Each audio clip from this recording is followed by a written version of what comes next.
رات کے 1 بجے کا وقت تھا، گلی سنسان اور ہر طرف خاموشی تھی، جب اچانک اس چھوٹے سے گھر کا دروازہ کھلا۔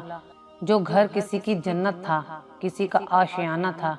اکرم نے اپنی بیوی راحیلہ کو دھکا دیا اور راحیلہ سڑک پر آ گری، آنکھوں میں آنسو اور چہرے پر حیرانگی لیے۔ اس نے پلٹ کر اکرم کو دیکھا، جس کے چہرے پر کوئی پچھتاوا، ندامت تو دور کی بات، رحم بھی نظر نہ آتا تھا۔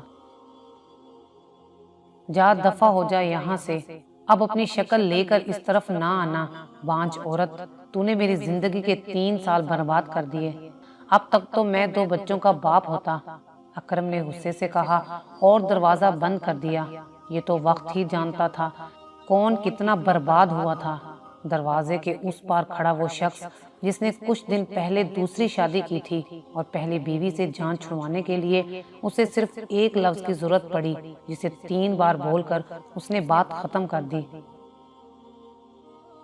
یہ وہ عورت تھی جو اپنے گھر کی 4 دیواری سے باہر اس بے رحم معاشرے میں آ گری تھی، جو ایک بانجھ اور طلاق یافتہ عورت کے لیے کسی دوزخ سے کم نہیں تھا، جہاں بنا گناہ کیے سزا ملتی ہے، جہاں غلطی کو گناہ سمجھا جاتا ہے۔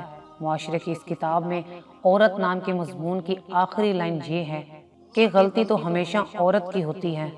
راحیلہ کو بھی ایسی ہی ایک غلطی کی سزا دی گئی تھی، وہ غلطی جس میں اس کا کوئی عمل دخل نہیں تھا۔ ساس بھی کھڑی دیکھ رہی تھی، پر اسے راحیلہ کی کوئی فکر نہیں تھی۔ وہ تو پہلے ہی راحیلہ سے جان چھڑوانا چاہتی تھی۔ راحیلہ نے ایک نظر اپنے گھر کو دیکھا، وہ گھر جو اس کا کبھی تھا ہی نہیں۔ وہ اپنے آنسو صاف کرتے ہوئے اٹھی اور اپنی ماں کے گھر کا رخ کیا۔ گھر تک کا فاصلہ 7 منٹ کا تھا۔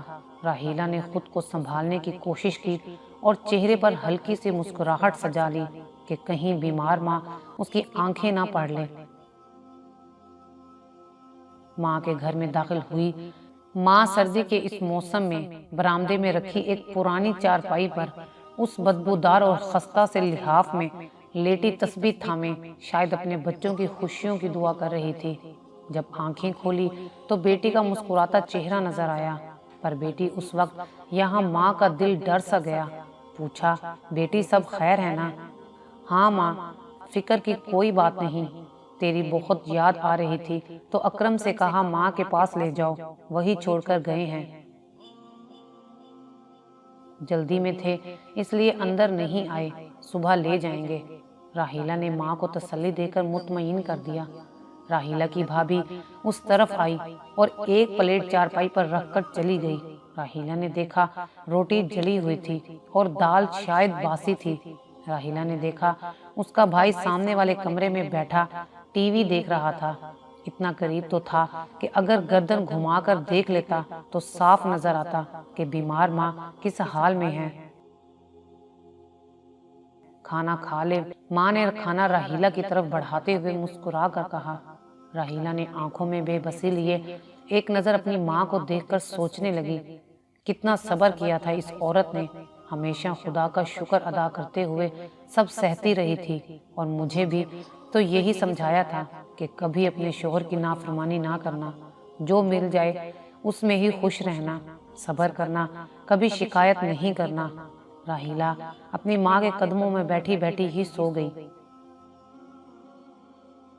صبح ماں نے دیکھا بیٹی پاس نہیں تھی، سوچا اسے اس کا شوہر لینے آ گیا ہوگا، بنا جگائے ہی چلی گئی ہوگی۔ دوپہر کا وقت تھا جب 2 پولیس والے اور محلے کے 4 لوگ اس کی میت کو اٹھائے گھر میں داخل ہوئے۔ چارپائی ماں کے سامنے رکھی اور لاش کے منہ سے کپڑا ہٹایا۔ ریل کی پٹڑی پر آج صبح ملی ہے یہ لاش، محلے والے کہہ رہے ہیں یہ تمہاری بیٹی ہے، اماں لاش کی پہچان کرو تاکہ ہمارا کام تو ختم ہو، پولیس والے نے بیزار سے انداز میں کہا۔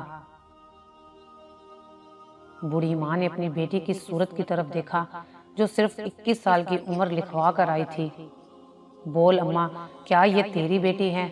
ہاں، یہ میری ہی بیٹی ہے۔ وہ سچ میں اس کی ہی بیٹی تھی جس نے ماں پر بوجھ بڑھنے سے آسان جان دینا سمجھا اور خودکشی کر لی۔ اگر آپ کو ہماری یہ ویڈیو اچھی لگی ہو تو اسے لائک کریں، شیئر کریں اور مزید اچھی ویڈیوز دیکھنے کے لیے ہمارا چینل سبسکرائب کریں۔